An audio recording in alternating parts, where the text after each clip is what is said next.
time for What the H? And it's brought to you by Andy Mason, AndyMasonRealEstate.com. What the?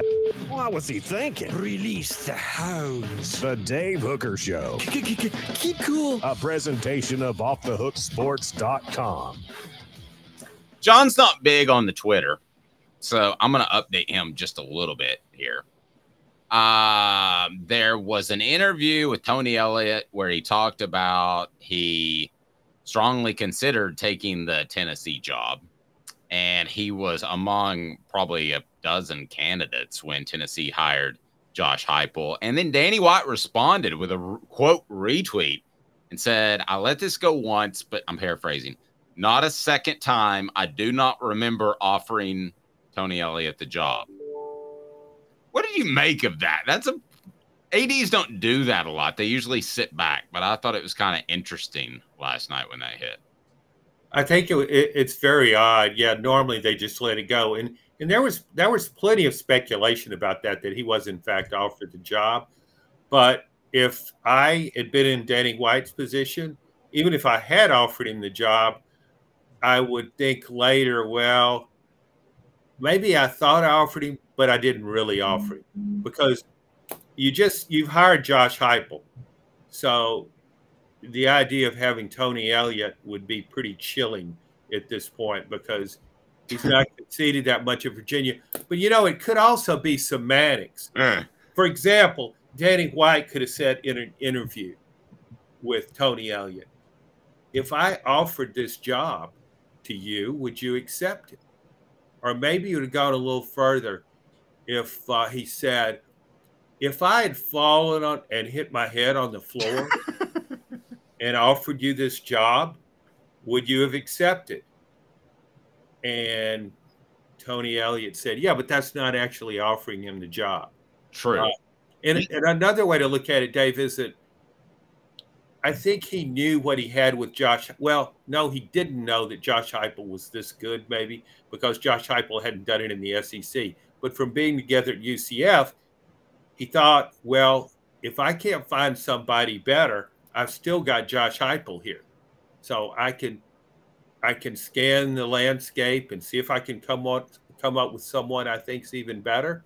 If not, I still got Josh Heupel. So who knows? You would have had to have been in the room. But if I were in Danny White's shoes, I wouldn't want anybody to think I'd offered the job to Tony Elliott.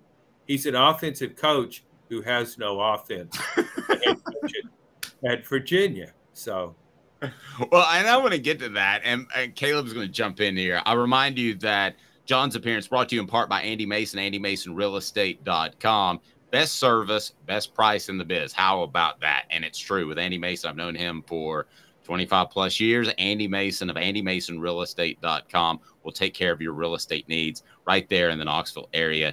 He's phenomenal. CC, I got two Caleb's, Sean, so I've started going with CC and CJ for Caleb Calhoun and Caleb Giroux. What do you think? That's extremely creative, Dave. Way to go. My first name's actually John, so I am also actually JC. Like somebody else. Okay, sorry. And his middle name's Jacob Jingleheimer Schmidt. Da, da, da, da, da, da. My little brother's name is also John Jacob Calhoun. I don't need to go into what my parents were thinking. Well, later on, we may find out that your real name is Tony Elliott. Well, funny enough, he knows too much about football. That's the problem. I'm about to push back on you guys. What I think Danny White's the best athletic director in college athletics right now. I think he's lying. I think he did offer the job to Tony Elliott.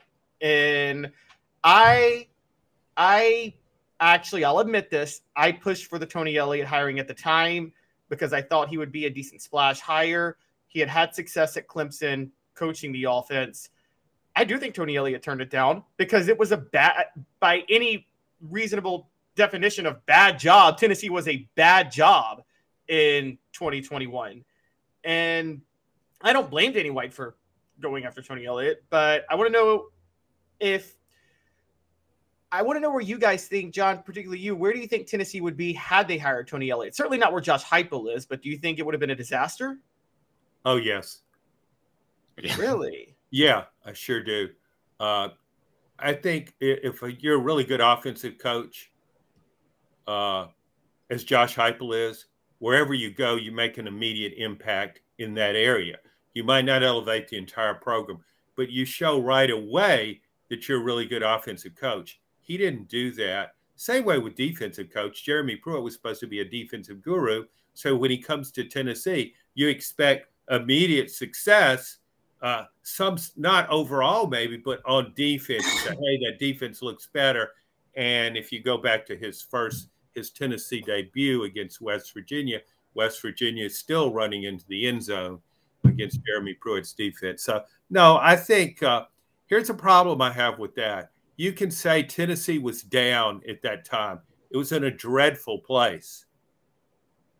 But you've never been a head coach and you're offered a head coaching job in the SEC. Where did Tony Elliott think he was going? And he ended up taking the Virginia job? That just doesn't make sense to me. No. Out of all the guys that were in the hopper, I think we would agree that Josh Heupel, and Zachary says J-Hop the best person for the job. I think we would agree with that. Whether or not he was offered first, I don't think really matters, because I think a lot of guys are offered first, and with the exception of like Alabama going to get Nick Saban, the first guy usually says no. And he did say no for a while with the Dolphins. But Alabama was rejected by Greg Schiano. Remember that. Yeah. And who would even be in that conversation of close to Josh Heupel? Like if they hadn't gotten Josh Heupel, Tennessee's doing okay. I don't think any of the names that I heard at the time are leading Tennessee to a win over Alabama, a 10-win season, and knocking on the door of the college football playoff. Is there anybody else that you think would have even had above a modicum of success at Tennessee? Urban Meyer. Well, no. Take away Urban Meyer and John Gruden for the love of all that's holy. I mean, those guys weren't coming, but take away the realistic ones that you heard, if you can dial me back in time a little bit. No, because that's what Tennessee had been doing.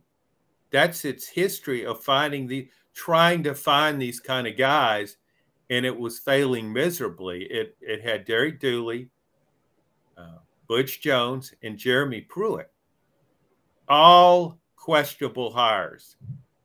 When you look at it on paper, Butch Jones he had the best resume of the three. However, if you looked at it in detail and really analyze it, and you're not having to go that deep, Butch Jones just followed Brian Kelly around. Brian Kelly won at Central Michigan. Butch came in. Brian Kelly recruited well. Same thing happened at Cincinnati. When Brian Kelly left Notre Dame considered Butch Jones. Just kidding. Notre Dame wouldn't have got here Butch Jones. That's kind of where it ended. But I just think it's so important when you hire a coach now, if you can hire a coach who is really proven in an offensive, with offense and quarterbacks. You look at Lane Kiffin, you look at Spencer Riley, not Spencer Riley, Lincoln Riley. I still call him Spencer Riley because Spencer Riley played center on Tennessee's national championship team. And you can check out his edition of the Celebrate 98 series on our YouTube channel. Good tease. Thank you very much, Dave, but it was totally unintentional. So but that's the direction I would want to go in. And he was just different than those guys. You can say, well, Josh Heupel hadn't proved himself at this level. He was at UCF, but you couldn't say that he hadn't proved himself offensively. He did that as a coordinator at Missouri. Then he did it again as a head coach at UCF. So I just think, Tennessee was fortunate, but Tennessee was really due to be fortunate after all those other hires. Yeah, you can't be due. I mean, there's something to be said about that in sports. Zachary says, love the content, guys. Just subscribe to VFL. There you go. We appreciate it. Jacob Warren, what should people do if they want to hear John Adams, Jimmy Himes, Josh Ward, and Fred White, and some guy named Caleb and Dave? What's up, everybody? This is Jacob Warren asking you to like, subscribe, and share. Dave needs this. He does.